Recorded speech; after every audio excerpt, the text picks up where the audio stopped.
such a time as this. And welcome back to For Such a Time as This, the place where there is no such thing as a silent witness. Discussing end-time prophecies in the Middle East wars. I'm with Rick, as always. Rick, how are you? Doing fine, thank you, Pastor. We're going to ask you, if you would, please subscribe to our channel, because once we get to a certain level of subscriptions, we can go live on several platforms and we can begin to raise more support so that we can continue to look at our world through a biblical lens. As always, we're going to give you updates on what's going on in the Middle East. We were off last week. I was traveling, vacation, and we were off. And so we're back. And so we're going to talk about the updates.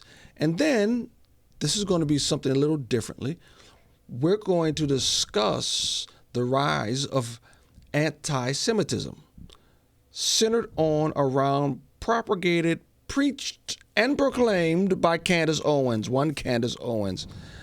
I think she's lost her mind. I think many people have turned on Candace Owens from the right because she seems to have lost her mind, Rick. I don't know what else to say. She's lost her mind. She hates the Jewish people. I mean, it's her hate is demonic. It's demonic. But anyway, let us start on the update, and then we'll talk about Candace Owens and the rise of anti-Semitism that is, I think is playing in very well what we see in the scriptures in the last days. But here's the first one: the IDF and its accomplishments in this war. To be honest with you, Iran has landed a few blows here and there, but it's been all one-sided. Whether you talk about Hamas, Hezbollah, or Iran, Israel has clearly rolled over those guys militarily.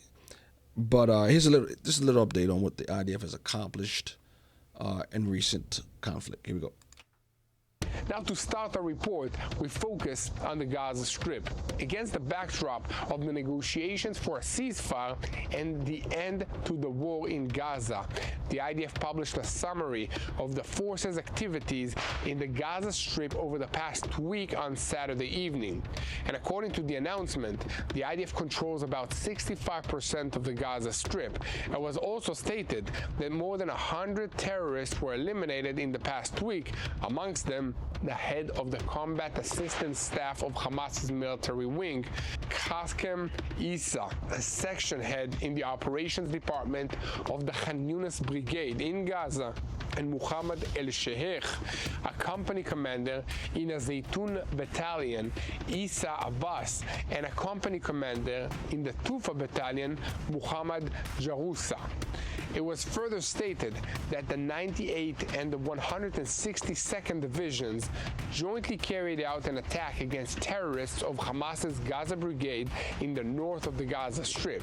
And in recent months, the Air Force has struck more than 7,500 terror infrastructures, including weapons depots, rocket launchers, and underground routes. What is the end game for Hamas? I don't understand that. They act like they're winning the war. That's what I'm saying. And it's like, hey, man, if I'm in Gaza and they say, hey, we want to elevate you to lieutenant, I will say, no, thank you. I don't want to be a company commander. No, thank you. I don't want to be the head of nothing. That's a death sentence. Yeah, I don't want to do that. But they keep fighting. I mean, what's their end game? I don't get it. And I don't know if they're getting much support from Iran now because I don't think they are. I think Iran's struggling just to keep power. So I don't know where they're still getting their supplies, and all the food that's coming in, they're still shooting Americans who are handing out food. And we need to stop it. We need to stop all support. I mean, you're feeding, whatever. It doesn't make sense to me. But Hamas, they're still talking ceasefire. So I read this in an article. It wasn't a video, but one of the Hamas leaders says 95% of their leaders have been eliminated and 80% of their troops have been killed or wounded. And they're still fighting. And they're still fighting like they're... You got to eliminate. Not for those of you who don't understand the instructions and commands given to Joshua when he goes into Canaan, now you understand. Kill them all. You have to. Once a society gets so broken and so evil, you can no longer reason with them. Oh man, it just whatever. All right, here's Hamas talking about ceasefire again. Ceasefire. Okay. And over the weekend, Hamas transmitted its response to the negotiating mediators after internal consultations, stating, "We are fully ready to enter immediately into negotiations on a mechanism to implement the agreement." And Israel confirmed the response has been received. Its details are being examined. However, nice words are one thing, while actions are something else. Even as its leaders were talking about coming to an arrangement to end this war, Hamas fighters were attacking an aid distribution compound in Rafah in the Gaza Strip, wounding 2 aid workers. And the American GHF Foundation published fragments of a grenade that it claims was thrown at its workers and stated, "This is what those trying to feed civilians are facing now."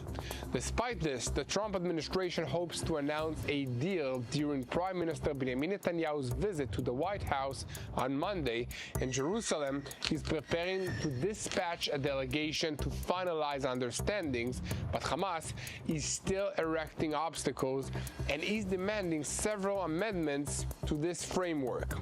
With all of this in mind, I believe that it is not advisable at this time to celebrate Hamas's answer because it attached 3 reservations that in practice constitute a negative replay, and Hamas continues to bargain as if it is not cornered and has not been defeated on the battlefield in Gaza. What's that saying? Fool me once, shame on you. Fool me twice, Shame on me. shame on me. What is it that you fool me 397 times? No. Well, whose fault is that? Yeah. I don't. It has to be spiritual, Rick. It has to be demonic. The playbook has never changed. They have It's never changed. Why are you still negotiating with Hamas? They're not rational They're people. not rational. They'll lie to you. Manipulate you. Do they have all their hostages back? No. Okay, then why are we talking? Yeah. It's just, And you know, they say 60 days to release 10 hostages. Whatever. And 2 days, release them all. We want them all. End of story. But didn't they say that? I think even Trump said that. Give us all the hostages back. He gave them a timeline. I think that timeline is come and gone. Yes, it has. It has. So I don't get Trump. I don't. And again, he's negotiating with Netanyahu and Israelis, but I'm not talking to you till you give me everything. Just keep killing them. Stop talking into these stupid negotiations. Well, anyway, that's just me. I'm over here. We're on the other side of the pond, pontificating, but I don't see why you keep falling into the same trap. Yemen. There's some stuff going on in Yemen. I mean, it's just all over fight. There's just wars every day. I forgot about Yemen. But here's the update on Yemen. This is ILTV on the hour, bringing you the biggest stories from Israel and the Middle East in just 5 minutes. I'm Shosh Bedrosian, and today is day 640 of the war in Gaza. Let's get into all the top headlines at this hour. We begin this newscast with the intense air campaign the Air Force conducted overnight in Yemen, pounding Houthi-controlled port targets. Now, the strikes were carried out by 20 fighter jets who dropped more than 50 munitions in this attack. They say the targets were on 3 ports and a power station. The IDF says the infrastructure was used by the terror group to transfer weapons from the Iranian regime. They also say the Houthis used the ports to conduct terrorist activity against passing vessels and maritime commerce ships. And just a few hours after those Israeli strikes, sirens sounded overnight in communities in Israel, specifically in the south of Jerusalem, the Etzion block, Hebron, and the Dead Sea area. A warning of incoming missiles was sent to a wider area, including much of Jerusalem, like we said, and the IDF confirms the Houthis fired 2 missiles from Yemen, and attempts were made to shoot them down. Now, no injuries or damages were reported, although the Houthis took to Telegram and said they struck the heart of Tel Aviv, but there were no damages reported in the central city. In fact, there were no sirens that sounded in the entire central part of the country. Yemen. Houthis. It's just war all over the place. I would, if I was President Trump, and I thought he was talking about Iran. If your proxies attack Israel, Yemen, Hamas, Didn't he say that? Hezbollah, then we're just going to keep bombing you That's what he and said. destroying you. It's all on you, and we're going to come after you until you tell them to stop. That's what he said. Yes, I thought he did. I thought he did too. And that's all you can do. That's the only thing they understand. Take the Ayatollah out. Yeah, take them out. Take them out. And anybody else who was Ayatollah friendly, take them out. Take them out. Have Israel invade. Take over Tehran. Yeah, it seems like they're just prolonging this. I don't. This seems like a scam to me now, Trump. I'm sorry. Why are you prolonging this? Speaking of Iran, here's an update on Nothing changes. Iran. Nothing changed. Let's talk about Iran for a second. So here's a summary of the past episodes in this series. Israel, with the aid of the U.S., dismantled much of the Iranian nuclear program. Much of their depleted uranium is or missing or probably moved to hiding. Much of their military, their religious, and their nuclear program leadership is no longer alive. They've been assassinated. And now we continue with a maximum pressure campaign to force the Iranians into an agreement. Here's what's been happening the last week or so. One, we know that the Iranians have been trying to rebuild, reestablish, and find their enriched uranium. They're not stopping with those efforts, and both Israel and the U.S. have called them out publicly on this topic. But something else has also happened. Israel and the U.S. haven't ended this war campaign. The U.S. and Israel are meeting, as I said. Netanyahu and Trump are meeting tomorrow, and one of the big discussion topics is creating guarantees between the Israeli government and the American government, where we know we're able to take action quickly against Iran without having to have this prolonged discussion over how we will respond and what the response will be. Now that we've seen that Israel and the U.S. are able to eliminate the nuclear program in Iran, and we know that they continue to seek promoting that program, we have to choose what course of action we're going to take. It's one, very clearly, very distinctly, supervisors come back to Iran and they prevent them from reaching nuclear capabilities again. That is a very problematic statement because even now the Iranians push back on any kind of supervision, and President Trump has publicly warned them, saying this kind of behavior will result in continued military action against them. The B-2 bombers are still ready to bomb them again, as is Israel, if they continue to prevent supervision of their nuclear program. And then there's another option here, which is if an agreement isn't achieved, Israel and the U.S. have to go back to attacking Iran because we can't allow them to regain their nuclear capabilities. Well, okay. It seems like they're just prolonging this. I wouldn't have stopped. I'd have kept bombing them. Exactly. I wouldn't have stopped. I would have stopped. Because right with the day after, they say they want a ceasefire. Iran goes on their own airwaves, say they beat America and they beat Israel. Death to America. Death to Israel. My goodness, come on. It's just. I hope people understand. You can't. Once you get so far removed from truth, reality, and God Himself, you can't reason with these people anymore. You just can't. You can't. So, I think Trump is banking on this, Rick. I think he's banking on the concept of overwhelming peace to counteract Iran's aggression with these Abrahamic Accords. I don't know if he's right. Well, that's his modus operandi. Make a deal, make a deal. He'll do anything to make a deal. Anything to make a deal. Yeah, but it's got to be a good deal.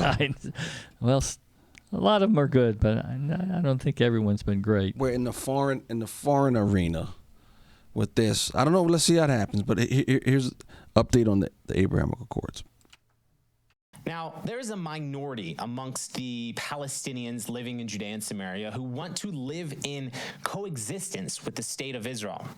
The majority of Palestinians support wiping Israel off the map, which is why a two-state solution would never work in the quote-unquote West Bank.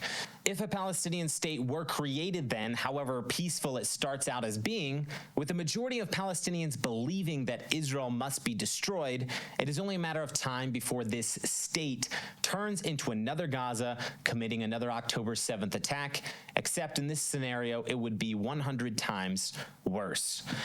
A large part of this minority that I'm talking about is represented by these 5 leading Arab sheikhs of Hebron, who penned a letter to the government of Israel asking to join the Abraham Accords. They state in this letter that they will recognize Israel as a Jewish state, something that no Palestinian leader has ever done or agreed to do. They say they will break off from the Palestinian Authority, establish an emirate of their own, pledging peace with Israel. These tribal leaders want cooperation, coexistence, and jobs. The Wall Street Journal quotes an excerpt from the letter saying this: "The Emirate of Hebron shall recognize the state of Israel as the nation state of the Jewish people, and the state of Israel shall recognize the Emirate of Hebron as a representative of the Arab residents in the Hebron district." Unquote. Sheikh Wadi al-Jabari is the leader of these clans, and his moderate views echo his father's, who also wanted to live in cooperation with Israel. Al-Jabari has a lot of dreams for the future. He says that there will be no Palestinian state, especially after October 7th. He plans to cut off the Palestinian Authority, who he says doesn't represent the Palestinians. We'll see. I mean, it does go into the concept of making peace with Israel, right? Which will last for 3.5 years, as most understand the eschatology. But we'll see. I mean, we'll see. Well, you know, that's political suicide for a Palestinian to admit that the state of Israel should exist. But he must have done some calculation to where he thinks he can do that and get away with it, right? Yeah. Well, he's planning on the Abraham Accords also, but yeah. I think a lot of people are looking forward to that or toward that end, but, you know, we'll see. We will see. I don't know. We'll see. All right, let's get to this. I'll start off with the first video. Anti-Semitism, it seems to be rising in quarters you would not think of it.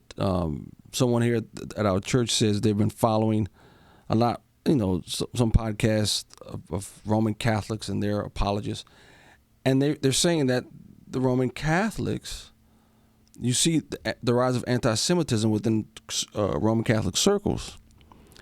And this seems to have affected Candace Owen, who converted to Catholicism a little while ago, I think, because she married a Roman Catholic.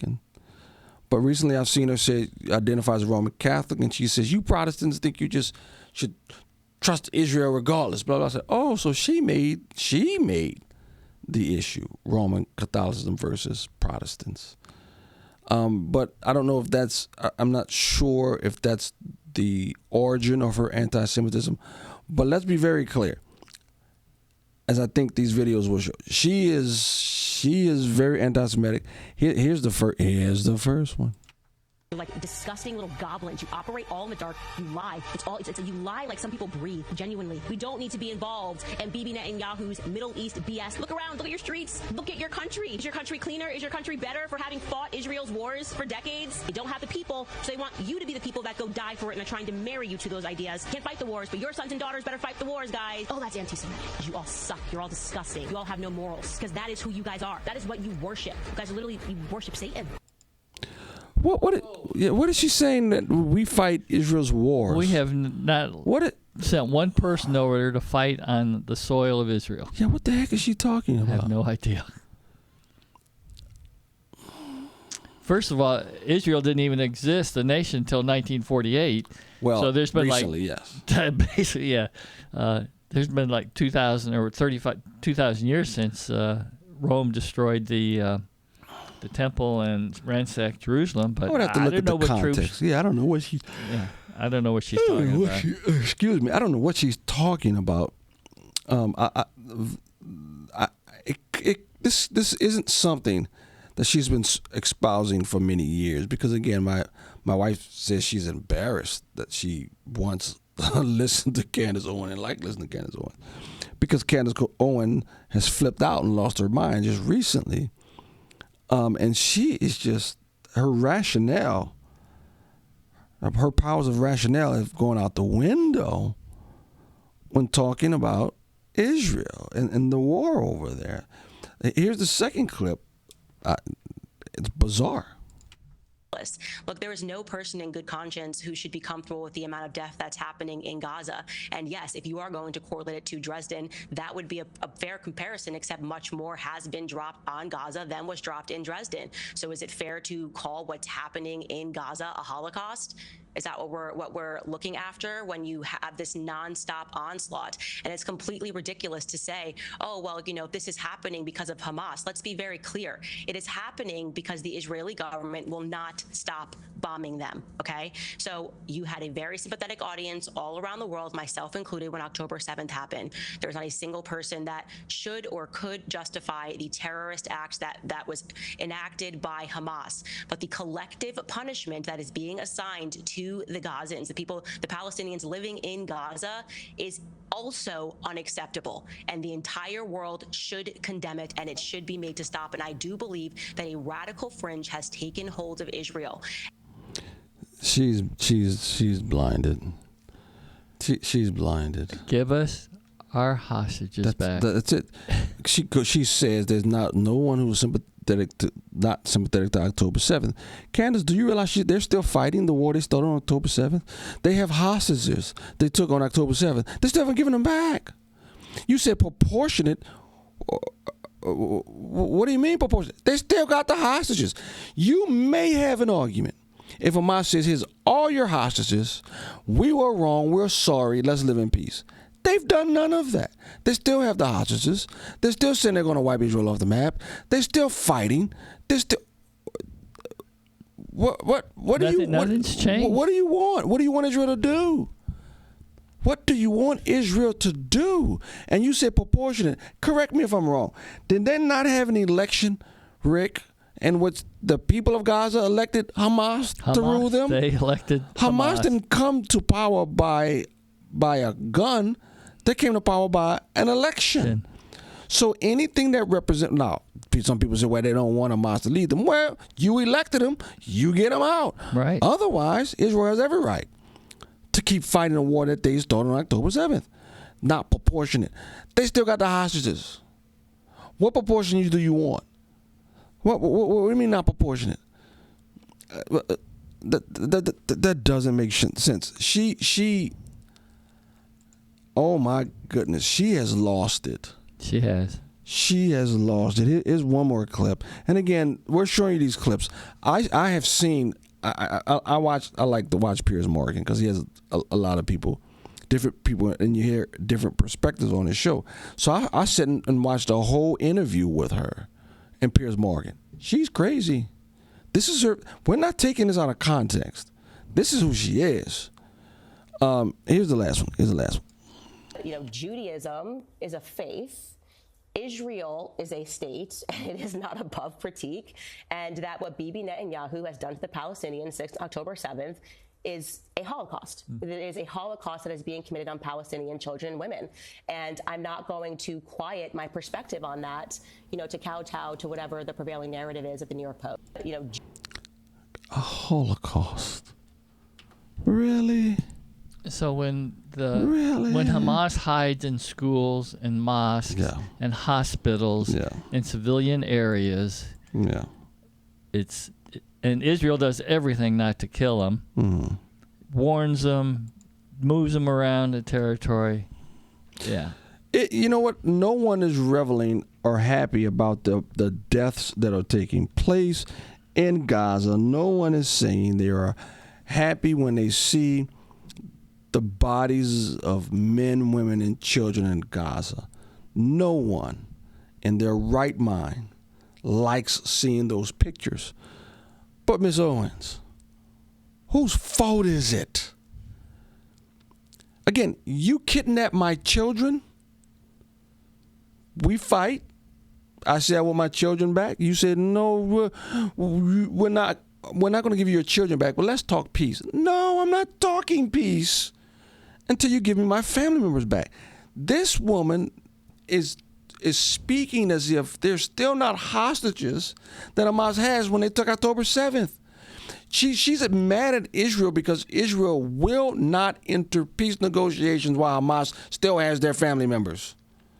Bottom line. That's the bottom line. That's crazy.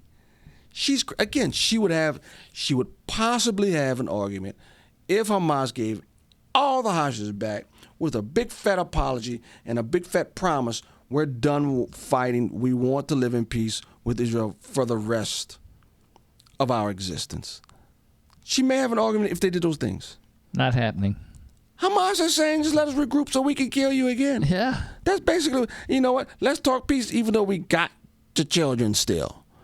I mean, what rational person can somehow say that Israel's the one who's causing the Holocaust?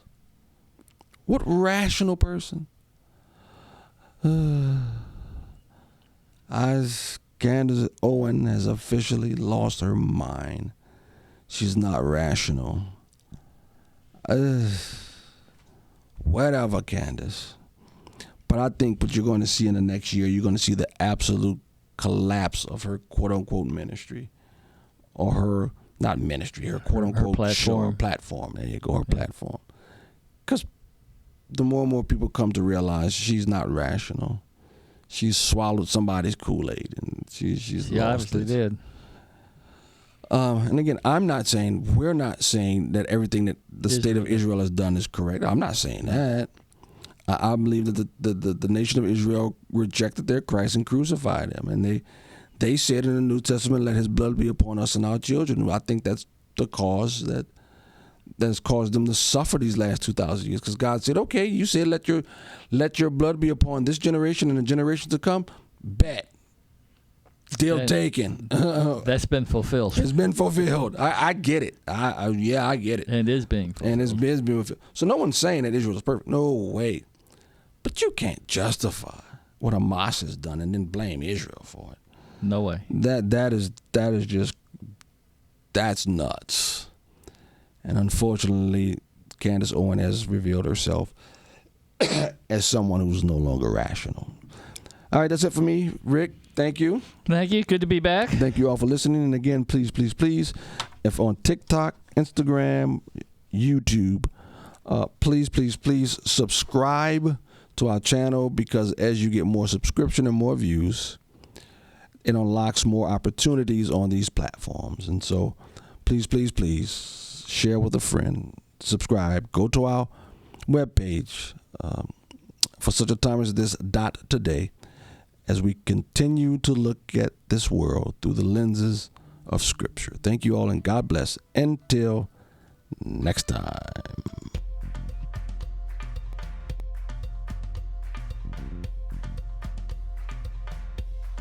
For such a time as this,